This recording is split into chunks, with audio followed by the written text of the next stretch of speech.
जयपुर के जेईसीसी में आज हुए प्रवासी राजस्थानी दिवस सम्मेलन में विभिन्न सत्र आयोजित किए गए। इस दौरान प्रदेश के विकास में प्रवासी राजस्थानियों द्वारा योगदान देने को लेकर विशेष मंथन किया गया।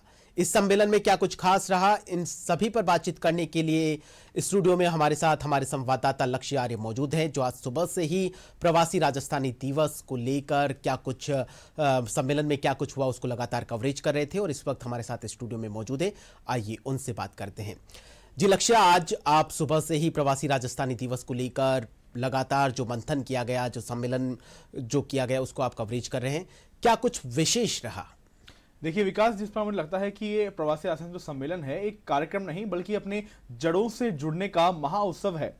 क्योंकि पिछले वर्ष जब राइजिंग राजस्थान किया गया तो 10 दिसंबर का दिन निर्धारित किया गया। मुख्यमंत्री भजनलाल शर्मा द्वारा इस दिन की एक परिकल्पना की गई कि इस दिन को प्रवासी राजस्थानी दिवस के रूप में मनाया जाएगा। ये दिवस न केवल प्रवासी राजस्थानियों को गौरवान्वित करने का, उनको समर्पित करने का एक दिन है, बल्कि साथ ही साथ में राजस्थान के विकास में, क्योंकि 2047 तक जहां हम एक और विकसित भारत की परिकल्पना कर रहे हैं, तो विकसित राजस्थान की परिकल्पना भी साथ में की जा रही है। बिल्कुल, विकसित राजस्थान की परिकल्पना के साथ में प्रवासी राजस्थानियों की कितनी भूमिका होगी, उनको समर्पित यह दिन निर्धारित किया गया। जी 10 दिसंबर यानी आज के दिन इस कार्यक्रम का परिकल्पना, जो मुख्यमंत्री का एक बहुत बहुआयामी विचार था, उसको आज धरातल पर उतारा गया।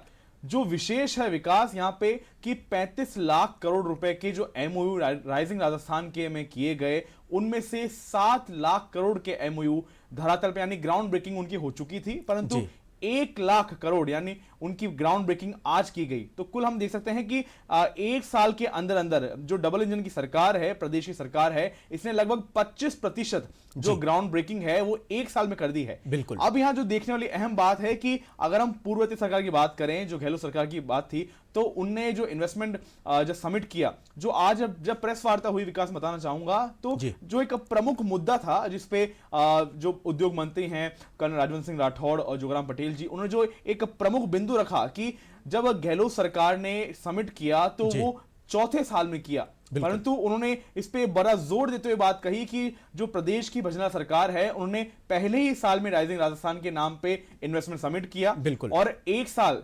बाद ही इसमें लगभग 25% जो एमओयू हुए हैं वो ग्राउंड पे आ चुके हैं, धरातल पे उनकी ग्राउंड ब्रेकिंग हो चुकी है। बिल्कुल बिल्कुल तो बिल्कुल। जब एक और हम देख सकते हैं कि विकास जहां 2 साल सरकार के पूरे हो रहे हैं, वहीं साथ ही साथ में 25% जो एमओयू की ग्राउंड ब्रेकिंग होना एक बड़ी बात है। जी बिल्कुल बिल्कुल। लक्ष्य, विकास के हर क्षेत्र पे मंथन किया गया, तो ऐसे कौन से महत्वपूर्ण आज विकास के क्षेत्र ऐसे रहे जिन पे गहरा मंथन हुआ है, वो आपसे जानना चाहेंगे? देखिए विकास, हमें जो अहम बात, जब हम ग्राउंड पे मौजूद थे और विभिन्न जब सत्र आयोजित किए गए, चाहे वो सत्र जल संरक्षण को लेकर हो, चाहे वो अक्षय ऊर्जा को लेकर हो, चाहे वो पर्यटन को लेकर हो या शिक्षा को लेकर हो, सभी सत्रों में राजस्थान की अपार संभावनाएं दिखाई नजर आई। क्योंकि राजस्थान एकमात्र ऐसा राज्य है जहां पे अगर हम देखें तो जहां धोरे हैं, जैसलमेर की धोरे हैं, तो वहां माउंट आबू जैसा पर्यटन स्थल भी है। बिल्कुल। वहीं दूसरी ओर उदयपुर की बात करें तो वहां झीलें भी हैं, विविधताओं से भरा है। बिल्कुल सही कहा विकास आपने। एक मुझे लगता है कि ऐसा कोई राज्य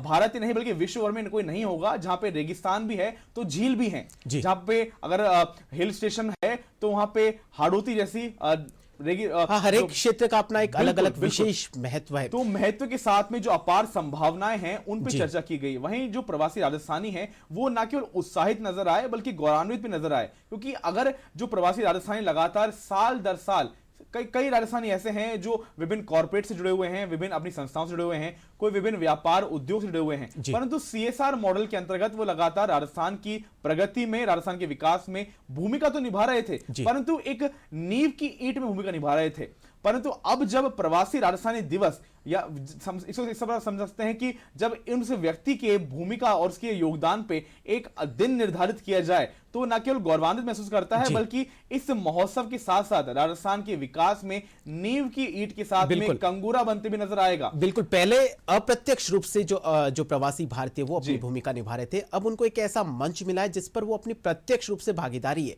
उसको निभा सकते हैं। बिल्कुल। साथ ही साथ में जो एक अहम बात है कि ना केवल प्रवासी राजस्थानी, ना केवल राइजिंग राजस्थान, बल्कि जो अहम पॉलिसीज और अहम जो बदलाव किए गए हैं उनके बारे में भी आज चर्चा की गई। जब राज्यवर्धन राठौड़ प्रेस वार्ता को संबोधित कर रहे थे तो उन्होंने कहा कि हमने ऐसे कई कानून हैं जो अनावश्यक थे और जिनकी वजह से जो राजस्थान में उद्योग है वो रुका हुआ था, हमने उन अनावश्यक कानूनों को हमने रद्द किया। साथ साथ में जो एनवायरमेंटल पॉलिसीज हैं, जो विभिन्न पॉलिसीज हैं, उनको सरलीकरण किया। हम समझते हैं कि इसके माध्यम से जो फ्री ट्रेड है राजस्थान में, ईज ऑफ डूइंग बिजनेस को बढ़ावा मिलेगा। बिल्कुल, ना केवल ईज ऑफ डूइंग बिजनेस बल्कि जो राजस्थान में विकास है उसको भी गति मिलती नजर आएगी इसके माध्यम से। लक्ष्य, जब प्रवासी राजस्थानी दिवस को लेकर पूरी तरीके से ये खाका तैयार किया जा रहा था तो सेंटर में एक सेंटर आइडिया रखा था कि कर्म भूमि से मातृभूमि की ओर जो ये संकल्पना है उसको साकार करना है। आपको क्या लगता है संकल्पना हकीकत के धरातल पर अगर बात की जाए तो ये धरातल पर कितनी कुछ साकार हुई है? देखिए, जो प्रवासी राजस्थानी है मुझे लगता है उनके लिए ये कार्यक्रम नहीं बल्कि अपनी जड़ों की ओर लौटने का महोत्सव नजर आया। हर प्रवासी राजस्थानी के जो एक मुखमंडल पे एक गर्व की जो भाव थे वो मुझे हर ग्राउंड पे नजर आए, चाहे वो किसी भी क्षेत्र से किसी भी उद्योग से जुड़े हुए हों, परंतु उनको एक गौरवान्वित महसूस हुआ कि जब वो अपनी धरातल पे अपनी मातृभूमि को लौट रहे हैं और उसके लिए कुछ योगदान कर सकते हैं तो वो पूर्णतः समर्पित नजर आए। अगर हम बात करें प्रगति पथ की, जो एक महत्वपूर्ण एक प्रदर्शनी जो राजस्थान सरकार की थी, उसके माध्यम से न केवल प्रवासी राजस्थानियों को समझाया गया कि राजस्थान में कितनी अपार संभावनाएं हैं, बल्कि जो पार्टिसिपेंट यानी प्रतिभागी थे उनको भी ये बताया गया कि राजस्थान न केवल दौरों के लिए जाना जाता है, राजस्थान न केवल पर्यटन के लिए जाना जाता है, बल्कि अब राजस्थान ये नया राजस्थान है जो अपनी अपार संभावनाओं, अपने विकासशील गति के लिए भी जाना जाएगा। बिल्कुल सही फरमाए। ये नया राजस्थान है जो उम्मीदों के एक नए सूरज के साथ अपने विकास की नई किरणें बिखेरने के लिए पूरी तरह से तैयार है। लक्ष्य, आपका बहुत बहुत धन्यवाद स्टूडियो में आए और इतनी सहजता और सरलता के साथ में आज जो कुछ आपने कवरेज किया और जो कुछ आपने देखा उसको हमारे साथ में साझा किया। आपका बहुत बहुत धन्यवाद।